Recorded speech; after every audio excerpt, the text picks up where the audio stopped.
Isometry എന്താണെന്ന് ചോദിക്കുകയാണെങ്കിൽ നിങ്ങൾ എന്താ പറയണ്ടേ?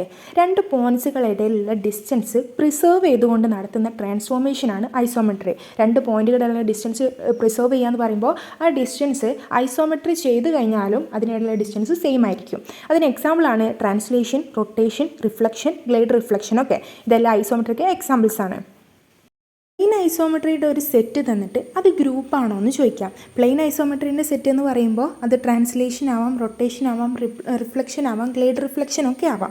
അപ്പോൾ അതിൻ്റെ സെറ്റ് തന്നിട്ട് നിങ്ങളോട് അത് ഗ്രൂപ്പാണോ എന്ന് ചോദിച്ചു കഴിഞ്ഞാൽ നിങ്ങൾക്ക് അതിലൊരു ഇൻവേഴ്സ് എലമെൻറ്റും ഐഡൻറ്റിറ്റി എലമെൻറ്റും അസോസിയേറ്റീവും ക്ലോഷറും കണ്ടുപിടിച്ചാൽ മതി. ഇൻവേഴ്സ് എലമെൻറ്റ് എന്ന് പറയുമ്പോൾ ഏതൊരു ഐസോമെട്രി എടുക്കുകയാണെങ്കിലും അതിൻ്റെ ഇൻവേഴ്സ് അവിടെ എക്സിസ്റ്റ് ചെയ്യും. ഏതൊരു ഐസോമെട്രി എടുക്കുകയാണെങ്കിലും അതിനൊരു ഐഡൻറ്റിറ്റി ട്രാൻസ്ഫോർമേഷൻ നമുക്ക് കാണാൻ പറ്റും. അപ്പോൾ അതെന്തായിരിക്കും? ഐഡൻറ്റിറ്റി എലമെൻ്റ് ആയിരിക്കും. പിന്നെ ഏതൊരു ഫംഗ്ഷൻ്റെ കോമ്പോസിഷൻ എടുത്തു കഴിഞ്ഞാലും അവിടെ അസോസിയേറ്റീവ് ആയിരിക്കും.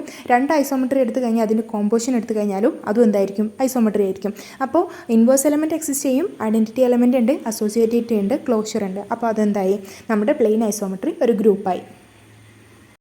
ഡയറക്റ്റ് പ്രൊഡക്റ്റ് എന്താണെന്ന് ചോദിക്കാം. അങ്ങനെയാണെങ്കിൽ നിങ്ങൾ ആദ്യം തന്നെ രണ്ട് ഗ്രൂപ്പിനെ പറയാം. GH എന്ന് പറയുന്ന രണ്ട് ഗ്രൂപ്പിനെ നമ്മൾ എടുക്കുന്നു. അങ്ങനെയാണെങ്കിൽ അതിൻ്റെ ഡയറക്റ്റ് പ്രൊഡക്റ്റ് എന്ന് പറയുന്നത് set of ordered pairs small g small h ആണ്. ഇതിൽ സ്മോൾ g എന്ന് പറയുന്നത് നമ്മുടെ ഗ്രൂപ്പ് ജിയിലുള്ളതും സ്മോൾ h എന്ന് പറയുന്നത് നമ്മുടെ ഗ്രൂപ്പ് Hലുള്ളതുമാണ്.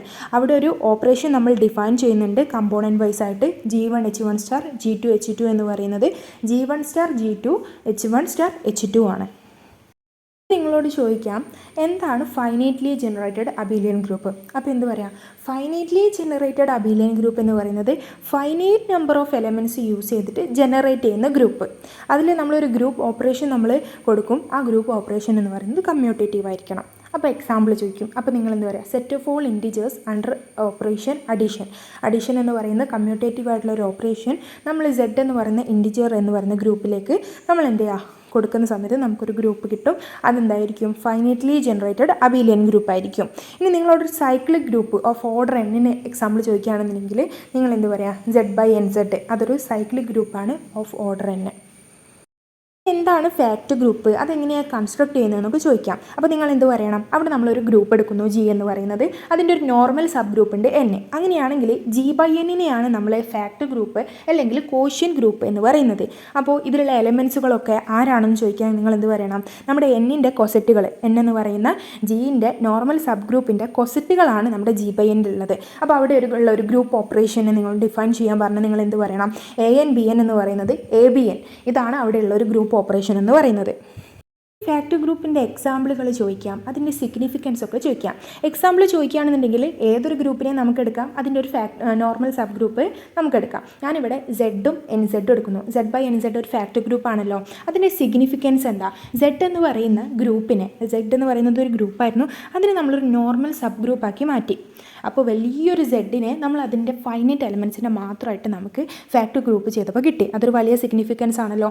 ഏത് ഫീൽഡിലും നമുക്ക് എന്ത് ചെയ്യാൻ പറ്റും? ഇങ്ങനെ വലിയൊരു ഗ്രൂപ്പിനെ നമ്മൾ കൺസിഡർ ചെയ്യുന്നതിന് പകരം അതിൻ്റെ ഫൈനൈറ്റ് സബ് ഗ്രൂപ്പിനെ നമുക്ക് കൺസിഡർ ചെയ്താൽ മതി ഫാക്റ്റ് ഗ്രൂപ്പ് യൂസ് ചെയ്യുകയാണെങ്കിൽ. ഫാക്റ്റ് ഗ്രൂപ്പ് കമ്പ്യൂട്ട് ചെയ്യാനോ അതിൻ്റെ എക്സാമ്പിളൊക്കെ ചോദിക്കുകയാണെന്നുണ്ടെങ്കിൽ നിങ്ങൾ സാധാ എന്ത് ചെയ്യുക? ഒരു ഗ്രൂപ്പ് എടുക്കുന്നു, അതിനെ നോർമൽ സബ് ഗ്രൂപ്പ് N എടുക്കുന്നു, എന്നിട്ട് ഈ N കൊസറ്റുകൾ കാണുന്നു. ഇപ്പോൾ നിങ്ങൾ Z/6Z ആണ് എടുക്കുന്നത്. Z എന്ന് പറയുന്ന ഗ്രൂപ്പ് 6Z എന്ന് പറയുന്ന നോർമൽ സബ് ഗ്രൂപ്പാണ് എടുക്കുന്നതെങ്കിൽ അതിലെ കൊസറ്റുകൾ എങ്ങനെയാണ് ഉണ്ടാവുക? 0 0 1 7 എക്സെട്ര 5 11 ആ ഒരു ഫോമിൽ. സിമ്പിൾ ഗ്രൂപ്പ് എന്താ? അതിൻ്റെ ഇമ്പോർട്ടൻസ് എന്താണെന്നൊക്കെ ചോദിക്കുകയാണെങ്കിൽ നിങ്ങൾ എന്താ പറയുക? സിമ്പിൾ ഗ്രൂപ്പ് തന്നെ സിമ്പിളായിട്ടുള്ള ഗ്രൂപ്പ്. ആ ഗ്രൂപ്പിൻ്റെ ഒരു നോൺ ട്രിവിയൽ ആയിട്ടുള്ള ഗ്രൂപ്പായിരിക്കണം. അതിൻ്റെ സബ് ഗ്രൂപ്പിൽ ആകെ 2 പേരേ ഉണ്ടാവുകയുള്ളൂ. ഒന്ന് ട്രിവിയൽ ഗ്രൂപ്പും ഒന്ന് ഈ ഗ്രൂപ്പ് തന്നെ. അല്ലാതെ വേറൊരു സബ് ഗ്രൂപ്പ് നമുക്ക് അതിനുള്ളിൽ കാണാൻ പറ്റില്ല. അങ്ങനെയുള്ള ഗ്രൂപ്പിനെയാണ് നമ്മൾ സിമ്പിൾ ഗ്രൂപ്പ് എന്ന് പറയാം. അപ്പോൾ ഈ സിമ്പിൾ ഗ്രൂപ്പിൻ്റെ ഇമ്പോർട്ടൻസ് എന്താ?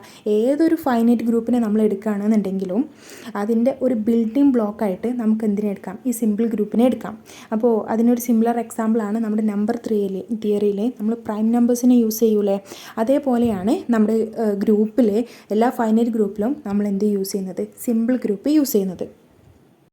സെറ്റ് തന്നിട്ട് അതിൻ്റെ ഗ്രൂപ്പ് ആക്ഷനെ ഡിഫൈൻ ചെയ്യാൻ പറയുകയാണെന്നുണ്ടെങ്കിൽ നമ്മൾ സെറ്റിന് എന്ത് ചെയ്യാം, ആ സെറ്റിൽ നിന്ന് ഒരു ഗ്രൂപ്പ് ജീനെ അങ്ങ് ഡിഫൈൻ ചെയ്യാം. എങ്ങനെയാണ് ഡിഫൈൻ ചെയ്യുന്നത്? അവിടെ ഒരു ഫംഗ്ഷൻ ഉണ്ടാവും ജി ക്രോസ് എക്സ് എന്ന് എക്സിലേക്ക്. എന്നിട്ട് അവിടെ രണ്ട് കാര്യങ്ങൾ നമുക്ക് കാണിക്കണം. ഒന്ന്, ജീനൊരു ഐഡൻറ്റിറ്റി ഉണ്ട് എന്നുള്ളതും, എന്ന് വെച്ചാൽ e dot x equal to x ആണെന്ന് കാണിക്കണം. പിന്നെ നമുക്ക് എന്താ കാണിക്കേണ്ടത്? ഈ ജിയിൽ നമ്മൾ എടുത്തിട്ടുള്ള ഈ ഗ്രൂപ്പിൽ രണ്ട് എലമെൻറ്റ് എടുത്ത് കഴിഞ്ഞിട്ട് ജി എച്ച് ഡോട്ട് എക്സ് എന്നുള്ളത് G dot H dot X ആണെന്ന് കാണിച്ചു കൊടുത്താൽ മതി. അപ്പോൾ എന്തായി? ആ സെറ്റിൽ നമ്മളൊരു ഗ്രൂപ്പ് ആക്ഷൻ ഡിഫൈൻ ചെയ്യും. ഓർബിറ്റ് സ്റ്റെബിലൈസർ തിയറം എന്താണെന്നൊക്കെ ചോദിക്കാം. അങ്ങനെയാണെങ്കിൽ നിങ്ങൾ ജസ്റ്റ് എന്ത് പറഞ്ഞാൽ മതി, അതെന്ന് പറയുന്നത് ഓർബിറ്റുകളെ എണ്ണാനും അതിലുള്ള എലമെൻസുകളെയൊക്കെ കൗണ്ട് ചെയ്യാനും യൂസ് ചെയ്യുന്നതാണ് ഓർബിറ്റ് സ്റ്റെബിലൈസർ തിയറം. അല്ലെങ്കിൽ നിങ്ങൾ ഡീറ്റെയിൽ ആയിട്ട് ചോദിക്കുകയാണെന്നുണ്ടെങ്കിൽ നമ്മൾ എന്ത് പറയാം, നമ്മുടെ സൈസ് ഓഫ് ഓർബിറ്റ് എന്ന് പറയുമ്പോൾ മോഡ് ജി ഡോട്ട് എക്സ് അത് എന്തിന് ഈക്വൽ ആവുക? Index of stabiliser of X in ജിക്ക് ഈക്വൽ ആവുക, അഥവാ ജി എക്സിന് ഈക്വൽ ആവുക. ഇതിനെയാണ് നമ്മൾ ഓർബിറ്റ് സ്റ്റെബിലൈസർ തിയറം എന്ന് പറയുന്നത്. അപ്പോൾ നിങ്ങൾ ഇത് ഓർത്ത് വെക്കുക, ഓർബിറ്റ് സ്റ്റെബിലൈസർ തിയറം നമ്മൾ എന്തിനാണ് യൂസ് ചെയ്യുന്നത്? ഡിസ്റ്റിങ്ക്റ്റ് ആയിട്ടുള്ള ഓർബിറ്റ്സ് കൗണ്ട് ചെയ്യാനും ഓരോ ഓർബിറ്റിലുള്ള എലമെൻസുകൾ എത്രയാണെന്ന് കണ്ടുപിടിക്കാനുമാണ് നമ്മൾ ഓർബിറ്റ് സ്റ്റെബിലൈസർ തിയറം യൂസ് ചെയ്യുന്നത്.